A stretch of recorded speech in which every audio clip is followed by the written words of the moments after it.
Hey good people, it's finally time for a sailing episode here. We're going to take Ravenswing out of the far north of the Sea of Cortez all the way down to Guaymas in this episode. This was going to be a solo trip, but I got talking to Dave who's building his F32 SRX, and we figured even though we didn't know each other, we'd have plenty to talk about building F-boats, so we took a chance of him coming down and seeing how we got along. We got out of Penasco yesterday. We're about 23 hours into our trip southbound. It's been light air, but conditions are basically flat seas, and now we've got about 6 knots of breeze coming from pretty much behind. We moved it around to apparent beam reach. So it's doing 6 to 7 knots in 5 knots true wind. There's our big ASIM. It's a really nice afternoon. Guardian Angel Island. Actually, right here, in that little boat, has got the Baja shoreline behind it. So if I point right straight there, behind the island would be at Bahia de Los Angeles. Let's just enjoy our spinnaker run here.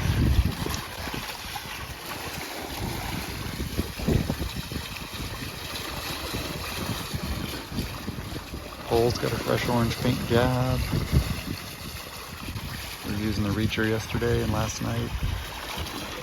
Then the wind died and we went to the jib only, which could actually make the boat move at about 3 knots when there was 1 to 2 knots of wind.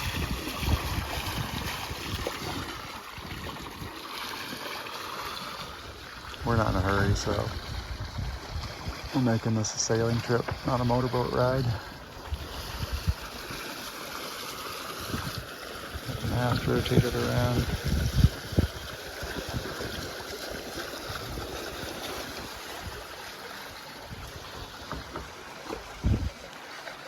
Not quite enough air coming off my telltales, but it's only 5 knots of breeze out here.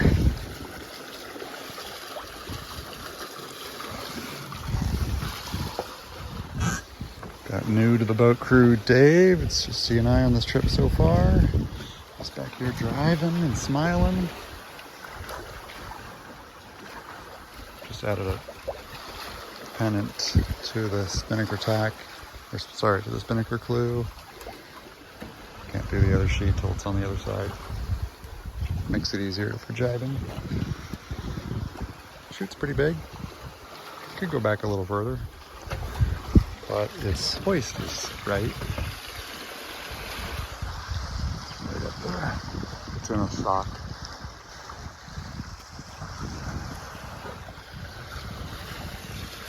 It's Jen and spinnaker before me.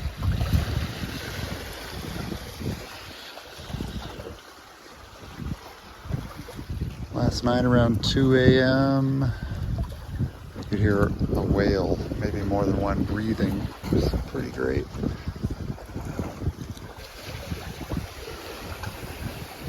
The boat is still dusty dirty from being on the hard in Penasco for a year and a half, or a year and a quarter. Dirt all over that hatch. This thing, fiberglass board with the rubber blocks, is the Daggerboard's crash bumper. It's supposed to go in the back of the slot. Didn't have the opportunity to put back in, so when we get to an anchorage, I'm going to work on that. Jib, roller reacher, each of them rigged and ready to go. But the forecast suggests a spinnaker run all night long. That'll take us nice and close to Isla Tiburon, Shark Island.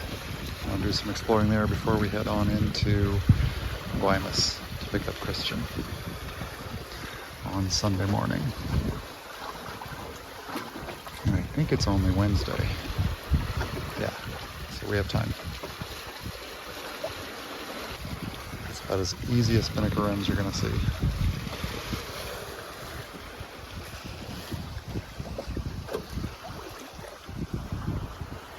Everybody should use flagging tape for telltales. I love this stuff.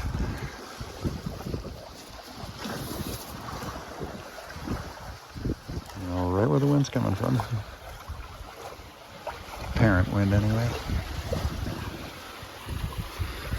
Okay, let's hope the next 24 hours is as smooth as the first. Okay, about 9 o'clock on Wednesday, it's official. No knots of wind, no knots of boat speed. We are dead in the water, baby. No sailing. Time for the motor. Thursday midday. Quiet night.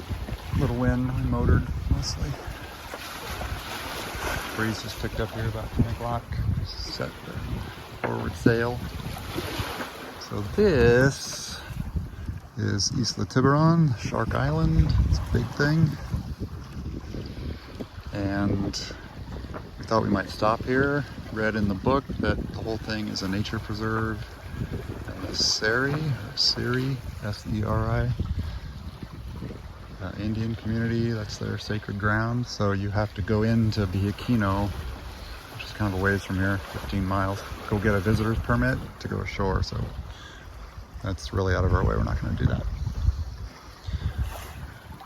There's definitely Cape effect wind compression because we went between that island and this island, and it's a few miles across there, but the wind was twice as strong in the middle of that passage. There were whitecaps. We were moving, and then we're out here looking because Dead Man's Rock was a half-mile ahead of us, and that island's still a mile and a half away. And we don't want to find Dead Man's Rock. Apparently it's just underwater. And then, unfortunately, really don't see any good stops. It's 85 more miles down to San Carlos. We're gonna make this jibe.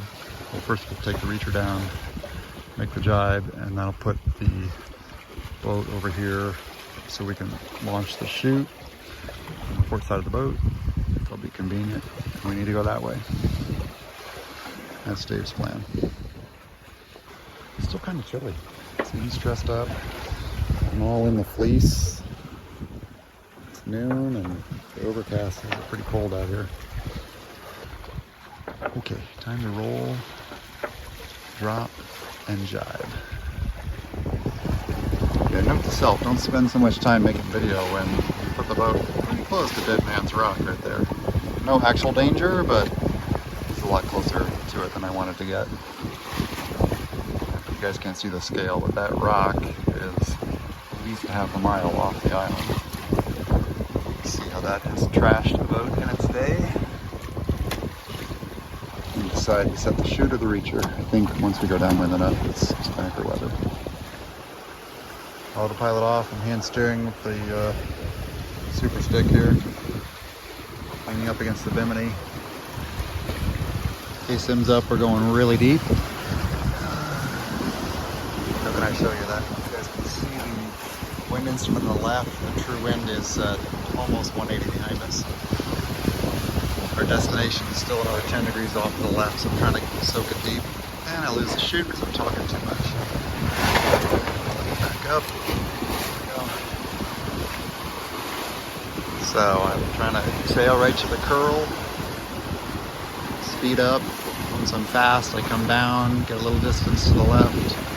Then I gotta come back up and get the speed. Sort of oscillating down. I think I can get us there quicker than the autopilot, because the autopilot is just only going to steer to the compass heading.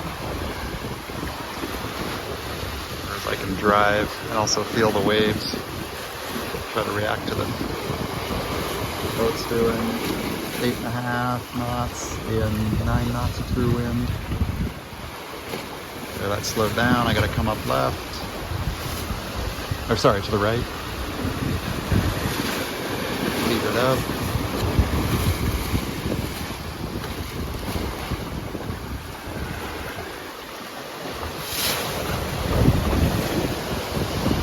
Because we're going really downwind, I have to take the tack and fly it, like, what is that, about 4 feet off the sprit, get the sail up out of the way of the main, get its own airspace. It's where some people would want to articulate their sprit up to windward. We don't have adjustable whisper stays anyway.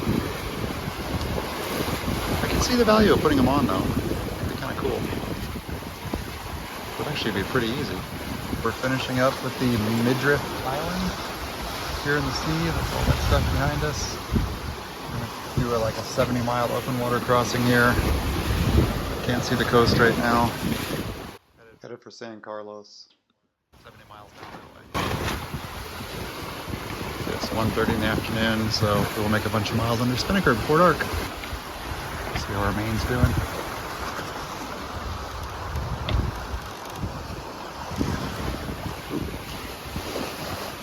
Too deep, too deep. Come back up. Can't be videographer and driver at the same time. Doesn't work too well. There we go. It's the morning after. Ravenswing's made it to Via San Pedro. We're probably 15 miles from San Carlos that way. Super mellow bay. We came in here at midnight. It was real dark, but it was an easy entrance. Made it hard on Dave. His first time going into an anchorage. Super dark, and just had to follow the chart plotter and the depth gauge. It was fine. So we're doing some tide pooling. It was a 2-day and 7-hour passage from Penasco down here. A lot of light wind, but yesterday afternoon spinnaker run was perfect. Just love going ashore here at the sea, where these desert rock formations just come right down into the water. We transitioned from all that darkness to all this life. These plants just drifting in and out. A whole different set of scallopy looking ones down here.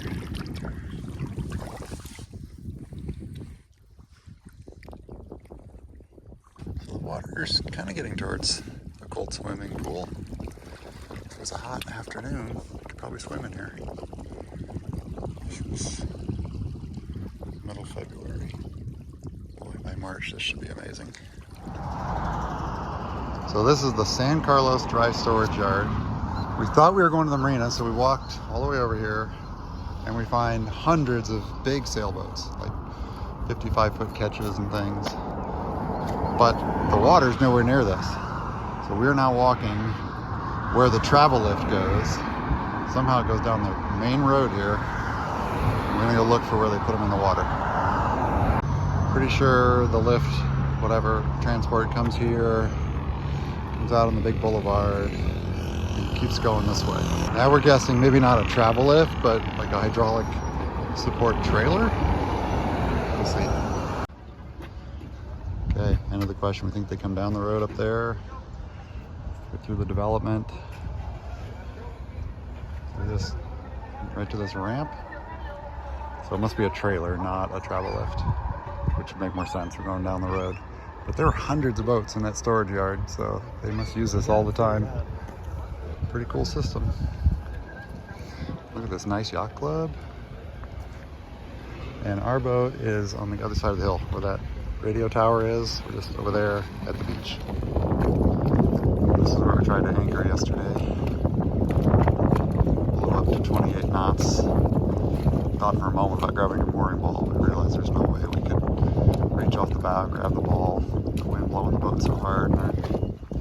It's a nice place. There's some big boats in there, including the Marlin Monroe. San Carlos is a nice old town village for sightseeing. This guy turns out to be a forward rower.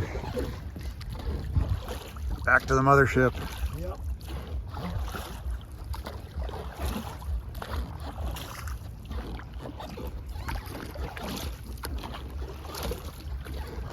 Well, it always looks farther away when we're rowing back out there. This big anchorage all to ourselves right off the town beach, and with the wedding that night we had front row seats, and somebody ordered a great fireworks show for the bride and groom. Pretty fun evening. Look at the cactus growing on this guano covered rock. So we're at the rocky point jutting out between San Carlos, it's the town back there, open space, and around this point is the entrance into the city of Guaymas, 140,000 population, commercial port. But you're out here in total nature, just a couple miles out. That is crazy. Yeah, there you go. Cactus on a rock.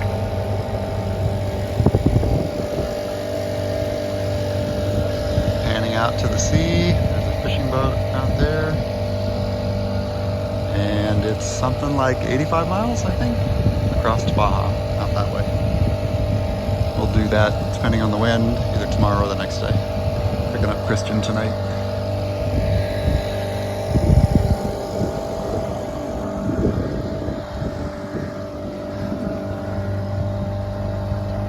Dave's got to turn a little more right to get around there. I'm coming down the channel into Guaymas. Something's got to happen because we are only 2 miles away from the marina.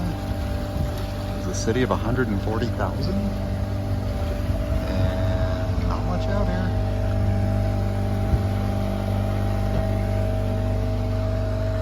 You can see some development on the shoreline. What's that over there? Some kind of chemical plant. There's my green marker. I should probably go around that. Ah, here we go. Civilization beginning. Probably a good time to tell you guys about what's happening back here. You can see the boat's main motor, the Suzuki 20, is up and out of the water.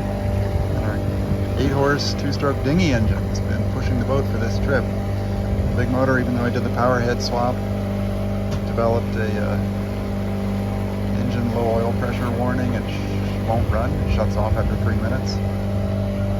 I'm thinking we're dead at this point. We can't rely on the motor. But thank goodness I'd made that temporary mount for the dinghy motor that bolts onto the swim step. And I'll be darned, that little 8 doesn't push this boat just fine. Even it pushed us into the 25 knot when we were trying to anchor the other night. We were making way. Not fast, but it would take care of it. So proof of concept, the dinghy motor can drive a big boat. Pretty awesome. I don't think I'll get a smaller dinghy motor the way I had previously planned because this backup is great. Okay, there's marker number 1. Wow, yeah, it's a city. Big ships. You can see the range markers, the diamonds in the distance. 38 feet deep. Okay, there are the red markers. There's the next green one. Down here, I'm going to jibe.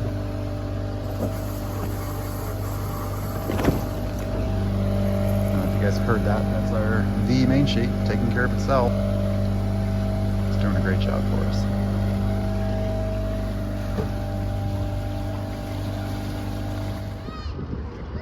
We're anchored just off the Malecon in Guaymas. There's the Navy base. Sonora Public Marina. Memorial to the fallen fishermen of the area. We're gonna go walk the Malecon here at sunset, look for some dinner. Waiting for Christian, he gets in at 8:30 tonight. Oh, geez, there's a whole carnival over there. Corn dogs, here we come. Marina Fauna Tour has served us really well. We're not actually in the marina, we're anchored out. Took use of their showers and things. Trash, water. So we got some groceries, a good chicken lunch.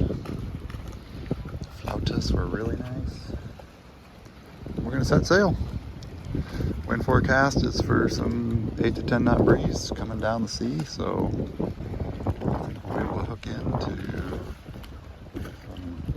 beam or even broad reaching. That's how things going for weather. We'll see what we find. Well, since our launch in 2016, I think this was the first long-distance, light-air, downwind sailing we've done. I am so glad we did everything possible to keep the boat light, because although she's big and heavy, she's very buoyant, and this trip proved that she can sail at or above the wind speed when in the light stuff, and we can keep the boat moving. We do not have to motor much, just need 3 or 4 knots of wind, and we're good to go. And a huge thanks to Dave for remaining calm as we pulled out for his first at-sea passage. My engine dies. Little Ponga has to pull us off the rocks. We go out to sea and I tell him, I've got a little dinghy motor I can strap on the back. Are you game? Or else we go back in and our trip is over. He's like, yeah, let's go for it. We did. We had a great time, and I think an excellent new friendship was formed. Thanks, Dave. It feels great to get this boat out sailing again. Thanks for watching, everybody. See you next time.